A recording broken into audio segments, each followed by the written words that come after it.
It's a quickie day as we've piled on the return to live streaming with both the Karen Read hearing and a live read-along for the newspaper.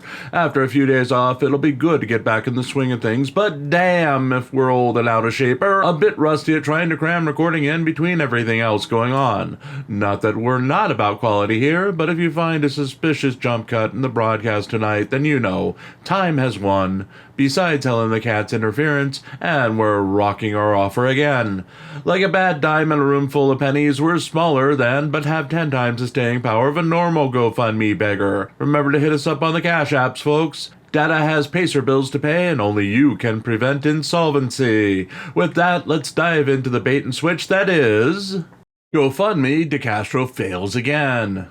Goose eggs, glorious goose eggs, are going to be the only takeaway from this column that you need to remember, as for the third straight day, Chille DeCastro has failed to captivate his audience long enough to get them to throw money at him.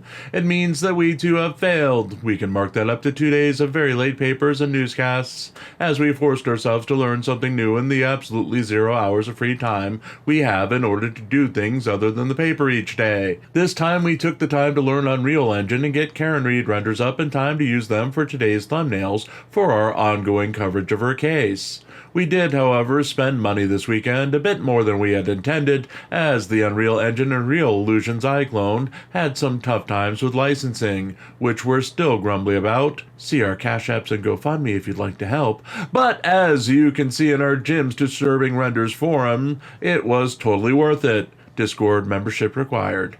There was a time that people would criticize this column as they looked at our actions and our promotions and asked us why we would spend so much time yelling about people asking for money in GoFundMe crowdfunding when wasn't that what we're doing ourselves. And to those folks, we say that they're kind of missing the point. We freely admit that we are begging for help until such times as we're monetized and we can earn a living off of YouTube. As we're already in poverty due to events outside of this column over the past 6 months, it wouldn't take a lot of money from YouTube to make us shut up a bit and be able to cover our own expenses. But we're also busting our ass every day for the little we bring in. We spend between 12 and 14 hours a day researching and writing articles for the paper, turning those articles into segments for the newscast, hosting live panels, hosting the live news watch-along parties, and otherwise doing things to improve the quality of what we present both here and on ReallyCoolSite.org. This column pokes fun at the creators who just throw up a crowdsourcing campaign and expect money to come rushing in for just creating the campaign. They don't do the extra work, they don't attempt to put out videos, host new lives, or bust their asses to make sure that their viewers, i.e. their customers, are happy and come back to their channels. Our niche is an old-style news radio show that you can throw on in the background without having to worry about the video and just listen to our stories. Our newsman voice and inflections are inspired by the character of Bill McNeil on the 90s TV show News Radio, with the sing-song inflection of days of old. It's not for everyone. Anyone born before 1999 is probably not going to understand it, proven by the comments we get from those folks. We offer up news either as a program you can sit down with every night, like we old people did with nightly newscasts of old, take in bite-sized snippets, join live to hang out, or just put one of our playlists up and marathon while you're doing other things. But we put time in it. We don't expect money to come flowing in because we do what we do each day. That's why we poke fun at the creators on this list. I mean, with close to 600,000 subscribers, shouldn't there be one person in Chille DeCastro's fandom to throw $5 at him if they're real? Sean Paul Long Island Audits Reyes gets a pass with close to 800,000 subscribers. He does everything he can to maximize revenue from them to the point where he doesn't need to crowdsource. Remember, this is the man who bought the $160,000 billboard truck before he crowdsourced for it, so he's not hurting at all. But everyone else? If you want to make a living off of crowdsourcing, or you need to crowdsource to fund your legal bills, you must do something to earn it. Throwing up a campaign is not enough these days. You've got to remind people, you've got to mention the campaign, and you've got to go the extra mile to promote something in return for their time, money, and investment in you. That's why we mock the lazy-ass creators who don't bother and then whine about their circumstances. The list is long and growing, and since we're not monetized, if you'd like to join our daily hate watcher in making us work our ass off for every penny that we take in while forcing us to write this column every day, we do have a GoFundMe of our own. All proceeds go to keeping the lights on, eating, and writing news stories to feature here and on ReallyCoolSite.org.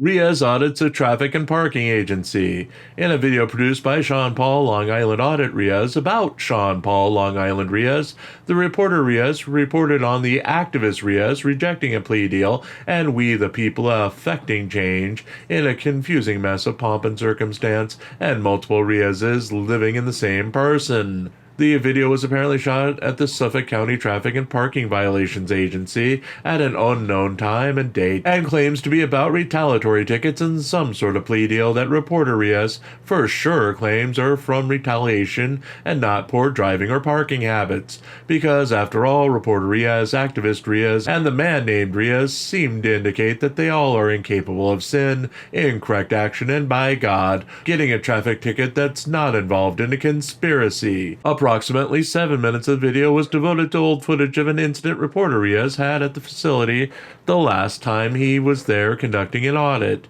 He was approached by several security and police officers who wanted him to stop recording, and he protested the signage prohibiting him from filming in the building. It was apparently filmed before orders in his lawsuit against the city and state of New York, which saw signage preventing filming in public areas of some police facilities removed. The signage wasn't present during the new audit, though the security officer asked if he was filming, and he denied doing so at the start of the audit. Reporter Reyes then encountered a woman in the ticketing area and explained that he received tickets for the individual windows of his SUV that were apparently improperly tinted. He claimed that under New York law, the back two windows could be of any darkness, and he was disputing the darkness of the front two windows. The woman moved to another window as she saw reporter Reyes was filming her, and she was uncomfortable being on film. She then said she'd dismiss 3 of the tickets and leave him with a single ticket. Driver Reyes objected to this and said he'd rather sue, using lawyer Reyes maybe, than face any tickets and take the tickets to trial. The woman walked away from him as he announced reporter Reyes was recording our public servants in the course of their duties and felt that it was hypocritical to object to his filming as there were security cameras in the building. Reporter Reyes then explained that the woman, who was unidentified, was a prosecutor who was conspiring to force him to take a plea deal by removing 3 of the tickets and leaving him with just 1.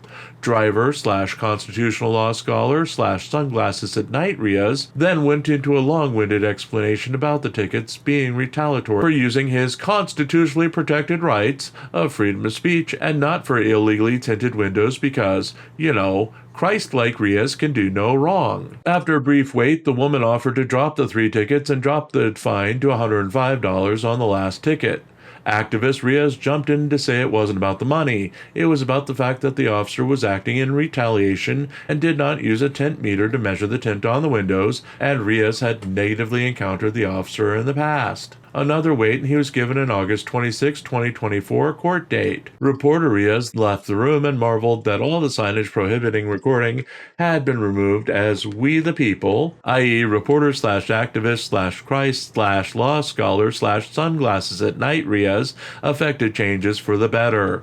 All in all, the Reyes Collective gave the Suffolk County Traffic and Parking Violation Agency a passing grade. He was happy that the signs were removed and warned that the woman he was talked to was anti-transparency, and if she was not comfortable with reporter Reyes recording her, she should find a new job.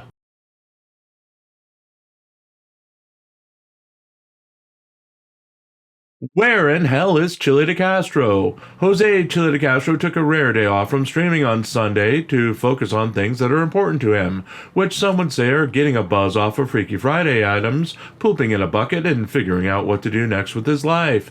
Okay, Freaky Friday is the lamest way to get around saying crack, but the YouTube censor is only going to let us go so far before we're hit for saying naughty things on the air.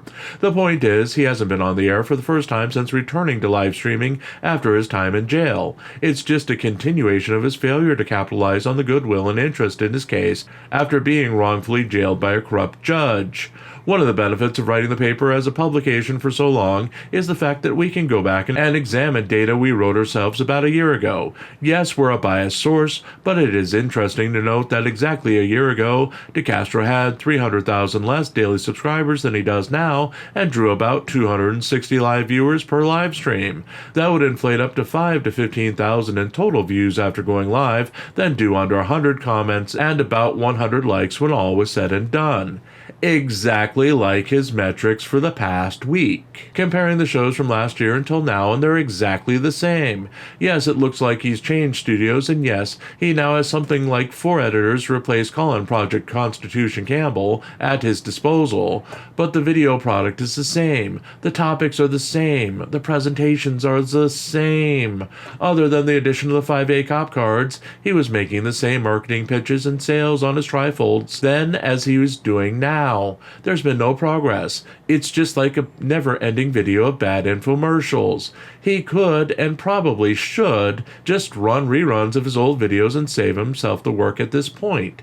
Cops are bad, badder cops, buy the trifold, buy the 5A cop card. Would anyone actually notice if he put on old footage? Would anyone care? He'd still get 5 to 15,000 people in total viewership, under 100 comments, and about 100 likes. Side note, Project Constitution Campbell does exactly what we're talking about, chopping up old videos he produced for DeCastro and putting out his own version of the 5A cop cards and trifolds in order to make a living.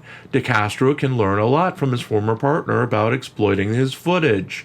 Turning back to DeCastro, 600,000 subscribers. His target demographic is the United States, yet most of his views come when bot farms are most active, and nearly the entire population of the United States is asleep. Again, we're falling into Chilleisms, but there is something very wrong in Chilleville, and we're hoping he's taken the day to correct the course as the ship is approaching the iceberg, and there's absolutely no belief that not even God can sink this channel. Expect his return to live streaming later today.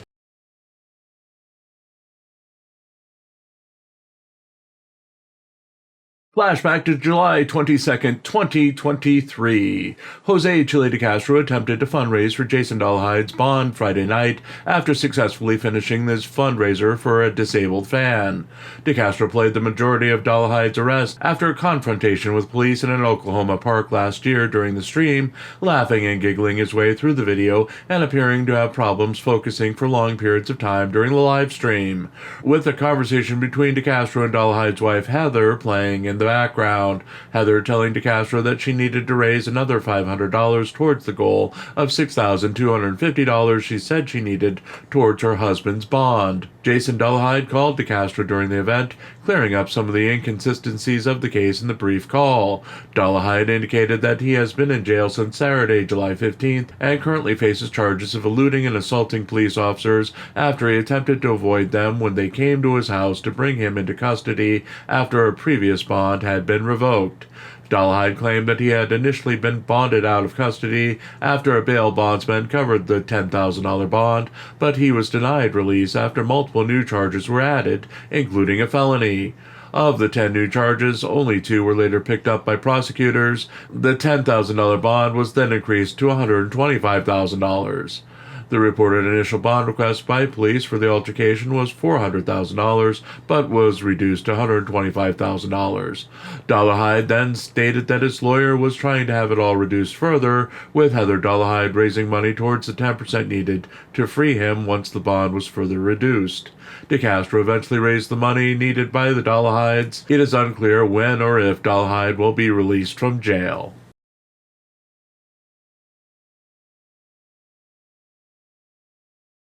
And we got through that in record time, Your Honor. It's not like reporter Jim didn't take the same amount of time crafting these stories as he always did. It's just newscaster Jim is out of time and rushing things since he has to have everything done for Floyd Wallace's grand escapade later today. Slave to the Helen Cat Jim is fuming about throwing cheese poofs at her during the entire broadcast as she's ruined about 5 takes so far. And going to Rampage soon, Jim is craving Burger King and wishing he had the money and the metabolism he had when he was 19 and the world was a 1980s place again. Oh, for 1989, the glorious time of food and guiding light. Reva, Ben, Fletcher, Josh, Harley, all the days spent playing Bard's Tale 3 while drinking Cherry Coke and A&W cream soda, and we've lost ourselves in the sighs and sounds of the 80s. Forgive us. You're just that old. In other news, we're already working on the Karen Reed and Floyd Wallace stories for tomorrow, so we have actual news. So be there or be Captain Crunch Crunchberries. We're out of here.